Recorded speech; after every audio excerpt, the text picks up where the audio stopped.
My boyfriend has beef with his kid's mother and told me I can't come for Christmas but told me to leave the expensive gifts and my dog for his kids. Now I'm thinking the only gift he deserves is a breakup. Posted by you/AnySwimming2309. If you look at my post history, I, 37F, escaped a violent man a while ago and got back with an ex, 40M, who was cold but at least not violent. However, he is lazy and passive, and there was too much family drama. He has 2 kids, 8 and 10. Now, I am back in the drama. He also never told me he loved me, but that is beside the point. His kid's mom has always been awful to me, and he never stands up for me. We broke up when she screamed at me as I came with him to pick up the kids, threw me out, and he didn't say anything. It was literally my first interaction with this woman. There is no history that I know of. I don't recall ever meeting this woman, let's call her Susan, 39F, before I dated Phil, and to my knowledge, I have no mutual friends with her except my hairstylist, who is a nice woman. She honestly freaked me out, coming at me screaming during our first meeting. They have been divorced for 7 years, so it's not like it's new. Anyway, we are back together, and initially, I was invited to his Christmas dinner. I grew up in a cult and have no family since my disabled mother died. He knows this. Now, Susan is insisting that he cannot see the kids at all if I am there, so he asked me to find something else to do on Christmas.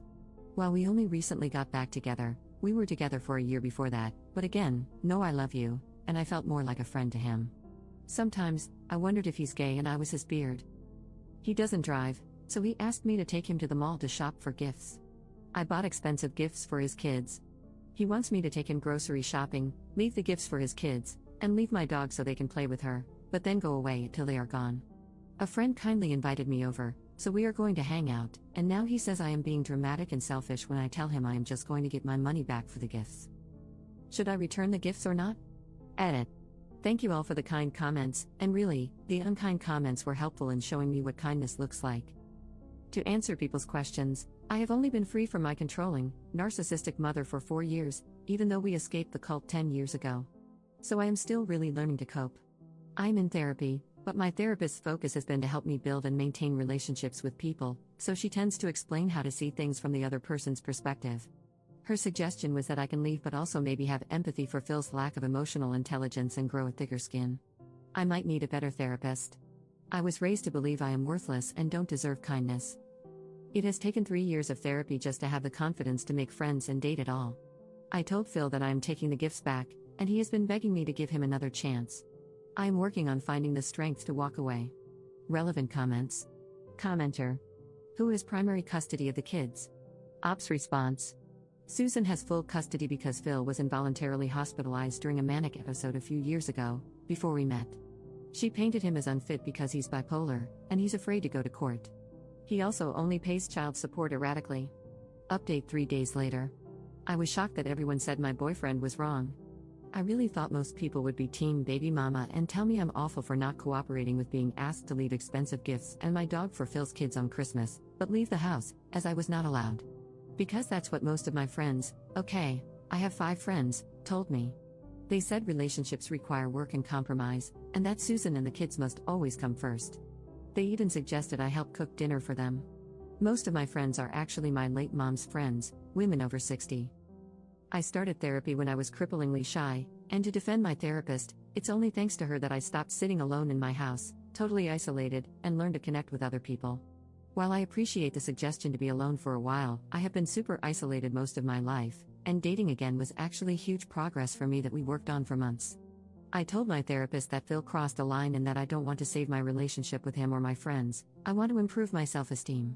Her emphasis has always been on avoiding isolation at all costs and learning to endure other people's imperfections. She agreed that this Christmas incident was really bad. I am still processing all of this. I am surrounded by people who encourage me to be a doormat, and I am still shocked by what others thought. I really believe that Phil and Susan were right, and 48 hours is not enough time to process that maybe my whole worldview is totally messed up. I went to my friend Mary's house and realized that she's maybe my only real friend. She didn't judge me, told me Phil is nuts, and we had a great time with her family.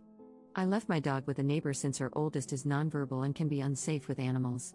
I sent Phil a Venmo request for the money I spent on gas and gifts, and he paid it. Phil threw Susan out at 2 p.m. and begged me to come home. I got my dog back from the neighbor, took out the cheapest gifts, And he made his kids thank me and play with the presents, which felt very awkward as he tried to beg them to engage with me while they were on their phones. We hung out with his kids for an hour. Susan came back and refused to get out of her car. Now Phil is telling me he loves me, wants to marry me, etc. I don't know what to do. I have been reading nonstop about narcissistic abuse these past few days. I am realizing that Phil is just like my mom, and that this is maybe what she did, hoovering. But again, I am fighting to stop being totally isolated, which I was for years after leaving the cult. I had no friends, never dated. It's laughable how many people accused me of desperately needing a man. Phil is my first boyfriend, and we met when I was a 31-year-old virgin with no friends. So yes, being alone is grand, but I have been alone all my life and fought hard to stop wanting to be alone. Learning to talk to people outside of work topics, developing social skills, etc., has been a huge battle. I am not autistic, but I come across that way because after age 7, I was the only kid left in our cult/commune, and I have no social skills and prefer to be alone to an unhealthy degree. I don't know what to do. Maybe Phil grew a spine. Maybe it's hoovering. I'm standing up to him, though, and looking for new friends and spending more time with Mary, who said I am always welcome at her house. Second update 1 month later. If you recall, my boyfriend threw me out on Christmas because his baby mama wouldn't let him see his kids unless he uninvited me. He expected me to leave behind the expensive gifts I bought for his kids, take him grocery shopping, he can't drive for medical reasons, and leave my dog with them to play with. I have a history of social isolation and abuse and only have one friend my age, so I had no one to tell me how bad this was and no other social outlets. Phil arranged a small Christmas gift opening for me, him, and his kids. He finally told me he loved me and wanted to marry me. He then offered to let me move in with him but soon after asked me to buy a sofa. A few days later, I was out of gas, he got out to pump it but asked for my credit card. He wouldn't even chip in for gas, even though I drive him everywhere. A couple of weeks ago, I noticed that I was missing kitchen knives. My utensil drawer kept getting emptier. I have a cleaning lady and figured maybe she put them someplace weird because she spaces out sometimes. She's sweet but more ADHD than I am, which is saying a lot. They were in Phil's utensil drawer. He had been stealing utensils from me. For some reason, that was the last straw. Today, I blocked him. Edit.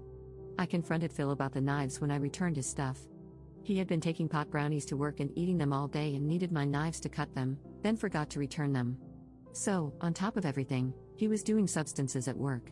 He took 1 or 2 each week and doesn't see the big deal. But I've also found empty food boxes in the cabinets where he ate everything and put the box back, so I think he's been stealing deliberately and will probably find more things missing. Edit 2. So apparently, this post made best of Reddit and also a YouTube channel. Questions and some lovely advice have come in. First, thank you for the kind advice and suggestions. I'm looking for a therapist who specializes in CPTSD. Sorry for the wall of text. Did I get the knives back? No, they are $10 worth of dollar store knives, and contacting Phil and risking him love bombing me when I am still fragile is not worth $10 of crap. He would probably lie and cause drama if I did, not worth it. I need to grow up/grow a spine/ I am so desperate for a man. I was raised to believe that I cannot survive on my own. This was taught to us by our leader, an older woman who preyed on lost younger women and ran a small commune. My mom told all her friends that I wouldn't make it on my own and that they needed to watch out for me. Every day, all my life, I was taught that I literally cannot safely exist independently. This is hard to deprogram when the same people are still in my life. Phil was one of the first people to befriend me and teach me life skills. He's not just any man to me but the person who taught me how public transportation works, how to drive, how services like trash pickup work, introduced me to pop culture, and didn't mock me. Therapist competence. One comment on r/best of Redditor updates opened my eyes. My therapist, whom I see twice a month because that is all my insurance covers, has no idea how broken my frame of reference is. I didn't, until Reddit pointed it out. She mostly treats people with BPD and tells me I'm catastrophizing and blowing things out of proportion when I complain that my boyfriend is cold or that a friend criticized my party in front of other people. But when I tell her, word for word, blow by blow, what someone actually did that I labeled as rude or cold, she often responds, that is totally unacceptable. I don't think I have explained to her clearly how bad these people have acted because I didn't realize how bad it was. I thought these were normal problems, so that's how I framed them to her, causing her to think I'm a whiny baby. How broken my frame of reference is. To those harshly judging, I had no exposure to mainstream media and had never been to a movie theater, on the subway, or on a plane until I was 30. People rejected me because I was weird and asked weird questions. So I became very dependent on the few people who first befriended me when I entered the normal world. I really want to thank the people who helped me understand how bad this all is. I don't know exactly where to go from here, but I joined a crochet group, and I'm getting a second dog.